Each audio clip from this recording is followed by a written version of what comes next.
Bonjour, voilà la vidéo donc pour récupérer vos identifiants FTP sur votre compte One. Alors vous avez ouvert un compte sur One avec la première vidéo, ce n'est pas fait, regardez là, donc celle qui s'appelle One, donc 1 and 1.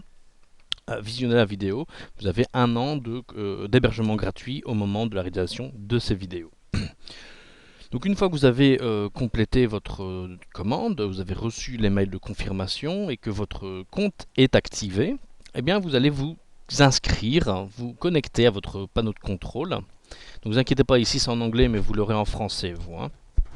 Donc dans le numéro client ici, eh bien, vous allez mettre soit votre numéro de contrat ou alors le nom que vous avez choisi. Donc ça c'est dans les mails de confirmation, vous aurez tout expliqué, le mot de passe, et vous allez vous connecter à votre centre d'administration. Donc vous avez d'abord les différents packs que vous avez achetés, si vous en avez plusieurs. Si vous n'en avez qu'un seul, eh bien, vous allez cliquer sur celui correspondant. Une fois fait, vous arrivez sur le panneau de contrôle proprement dit. Alors pas de panique, hein, je l'ai dit tout à l'heure, vous l'aurez en français. Ensuite, bien, vous avez les différents liens pour accéder à votre fonctionnalité. Ce qui nous intéresse particulièrement, nous, c'est ici, au centre, plus ou moins, client FTP. FTP account, vous, ce sera, je pense, quelque chose comme compte FTP ou... ouais, du moment vous choisissez ici sur la première ligne FTP ainsi que les deux petites flèches vertes là.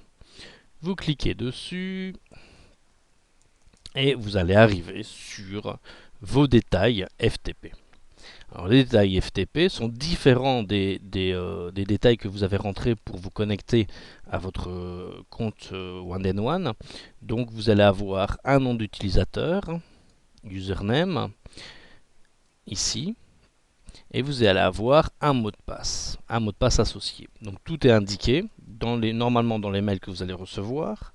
Si vous ne savez pas votre mot de passe, pas de panique, vous allez cliquer donc ici à l'extrême droite sur Edit ou Éditer, suivant la langue où est configuré One. En cliquant sur Éditer, vous allez arriver sur une autre page qui vous permettra de créer un nouveau mot de passe.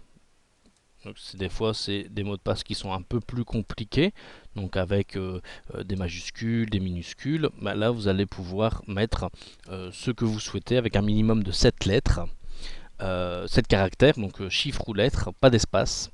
Donc, vous tapez le mot de passe que vous souhaitez, vous répétez l'opération une seconde fois, et voilà, c'est terminé. Vous faites OK, vous avez un nouveau mot de passe.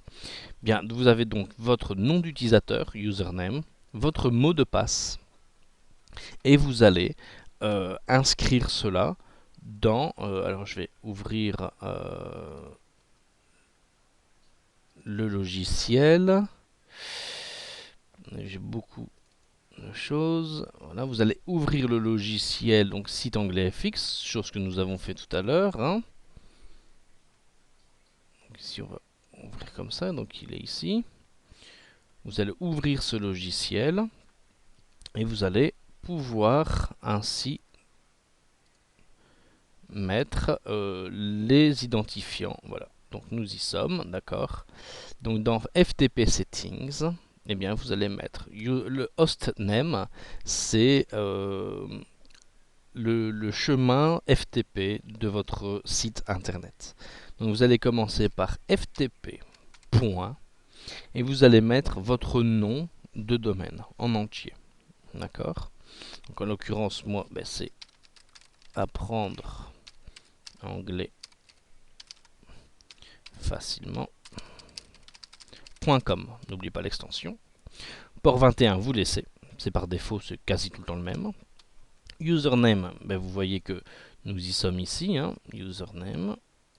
Voilà. Copier et coller.